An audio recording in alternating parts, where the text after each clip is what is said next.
The deity's head and hands are missing, severed as if by a sword. You can't tell if this was meant to be symbolic somehow, or a mere act of vandalism. As you take in its chiseled details, you have a vision. The statue comes to life and embraces you awkwardly with its broken arms. Unable to resist, you're flown away into an endless dark. That shrine seems to have brought me here. What is this place?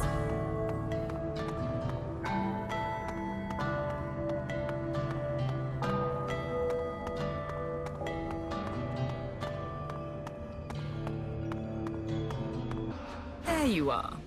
You found me. The amorphous figure takes hold of both your hands and squeezes them.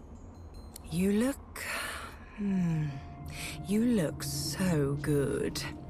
How are you, darling? What? Don't you recognize me? Come on, look a little harder. Within the shimmer of their changing form, the familiar lines of your own face take shape.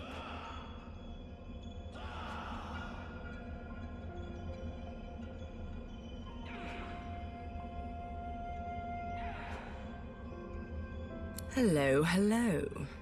So, do you recognize me now? Or shall I give you a little hint? It is so good to meet you, darling. From the outside this time.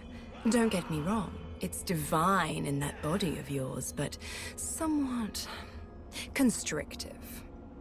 So, now that we're familiar, shall we get down to business?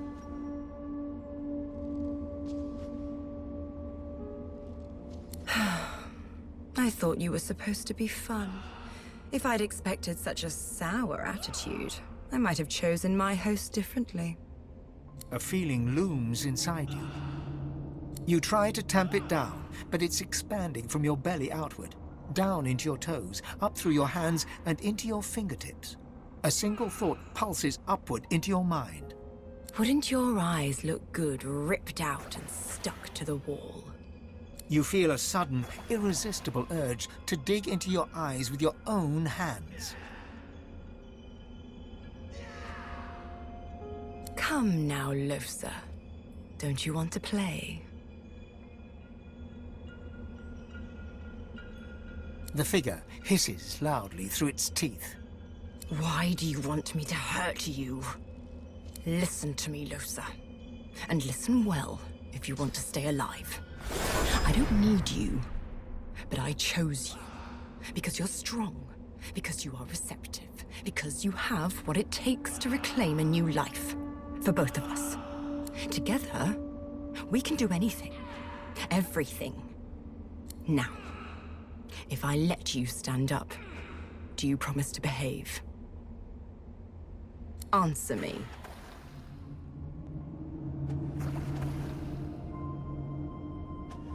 Good. Listen carefully. This is the Hall of Echoes. A vision of it, at least. We're here because there's something you need to know.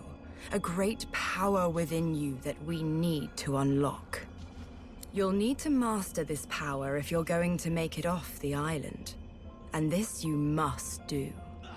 Everyone else on the island is chaff. Toss them away when you're done with them.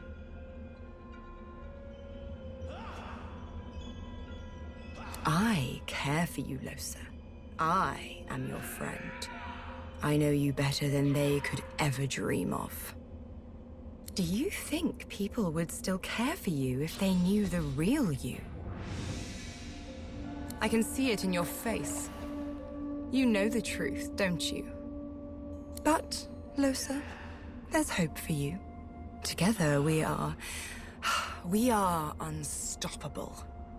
Look, let me show you. The figure waves its hands, and a great power swells within you. You feel the electric thrum of an unknown magic tingling in your fingertips.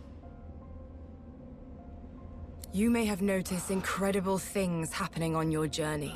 Water beneath your feet aiding you, for instance. It was I who channeled that power within you. You are the source. I am the catalyst. And this is only the beginning. Together, we can unlock even greater powers within you. You are God-woken. But the gods are too busy fighting each other and tempting more interesting champions to notice you. That's where I come in. With my help, you'll be capable of so much more than strumming a lute for a few gold coins. First, you've got to get off this island, at any cost. Do you understand? I didn't save you from that shipwreck just to see you drown in a puddle on this blasted island. You're welcome. Now, do show a little gratitude, won't you? We cannot fail, Losa. You and I are unique in all the world. You'll see. I'll show you. The figure lays its hands on your shoulders, looks in your eyes, and smiles. You can do this.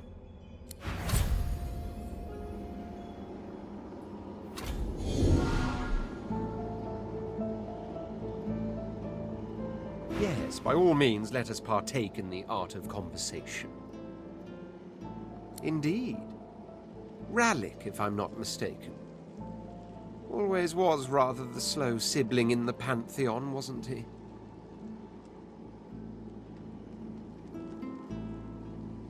Is that so? Then you are not of woman born. Be that as it may, whatever divinity committed to the rather dubious honor of being your creator, he does leave us with a question, doesn't he? For we do have to wonder, can a god be called a god still, if they have to plead with another to assume the powers they seem to have lost? Of course I did. Only I'm not foolish enough to let it buy my loyalty. Nothing's changed but for our surroundings. We're still on an island, in dire need of making for the mainland. Perhaps we simply ought to hug the coast in search of a ship.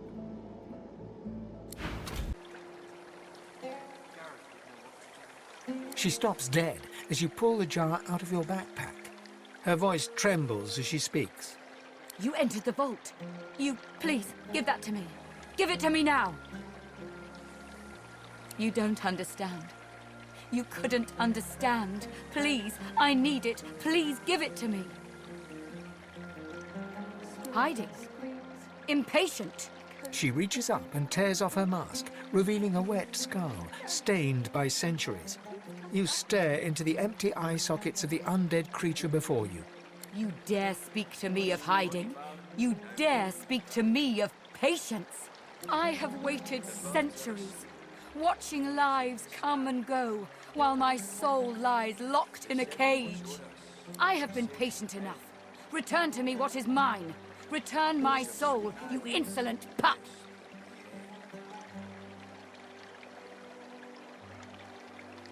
She reaches greedily for the jar, tearing the cap off. You see a green glowing light emerge from the jar, enveloping Gratiana. By Armadia, I feel wet. Oh, goddess, I can feel your tears upon my face. I suppose you deserve to know. Before I knew Armadia's grace, I was a very different person. I was the concubine of Brachus Rex. But more than his lover, I was his partner. I discovered his power to feed on the source of others, and I allowed it to... No, I made it happen. Not I. They are older than Brachus. Ancient relics from a bygone age. He uncovered them. I merely encouraged him to explore their promise. As his strength grew, so too did mine. There is nothing you cannot do when you sit on the lap of a powerful king. And I did it all. But power changes a man, as he changes his nation. Brachus grew paranoid, angry, murderous.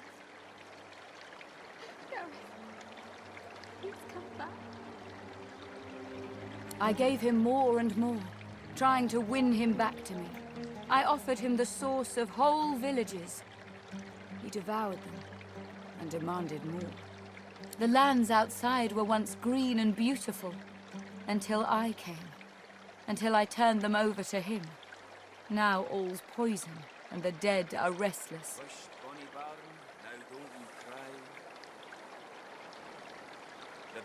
Armadia is merciful in her love. I found this shrine while hunting a band of wizards. I found the goddess weeping for her children, and I wept too.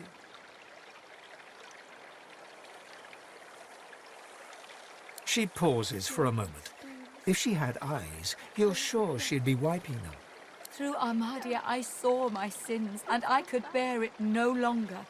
I threw myself from the cliff at the entrance. I tried to rid the world of my evil, but Brachus would not allow it. He brought me back from the Hall of Echoes, locked my soul away, and demanded my obedience. Even in death, he commanded me. Only when 2 source hunters ended his curse was I free. Since then, I have returned here and spent centuries trying to heal the pain I've caused. And now... She drops the now empty soul jar to the ground, smashing it to pieces with her foot. You have my thanks, sister. Smoke and screams. She starts to speak, but chokes back a sob instead. Thank you. I can't. I've never known such kindness. Thank you for everything. May you walk forever in Armadia's grace.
A group of magisters circle an elf, weapons drawn.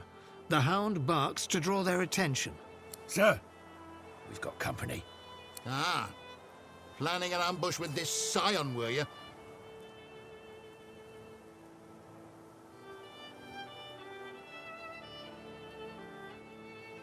The witch don't fool me. She's wrecked this ship by herself, with a collar on. I tell you, I am no witch. The spores do this. If I do not find the rest... Store the elven hedge magic. Weren't much use when we flooded your forest with death fog, were it? Lucian said it was a necessary evil. Me? I was just sorry we didn't get the lot of you. You! I tried to give you a chance. More than your divine order give mine. Oh, sir. Her armor!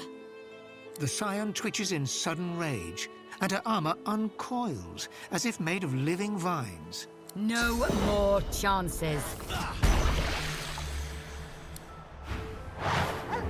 Mutt, I've got a new stick for you to chew on.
The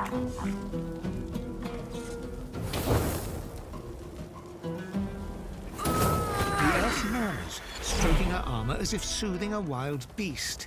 It is incomplete, and made, it seems, from the vines themselves. The spores grieve. They wish only to create, not kill.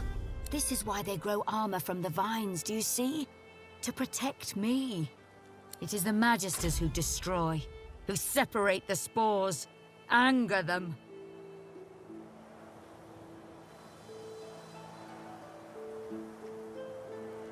They are creation magic, old enough that even we scions forget. I find them, hope they can restore the ancestor trees lost in the war. But the Magisters chain me and send my spores away, for study, and in wrong hands.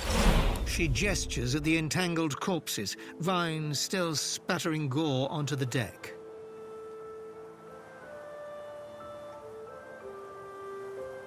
The spores grow in what soil they are given. More reason to keep them from the Magisters. My armor is proof. It is alive, do you see? And it wishes to be whole. Perhaps then it truly speaks as the ancestor trees do. I find its spore mates and see.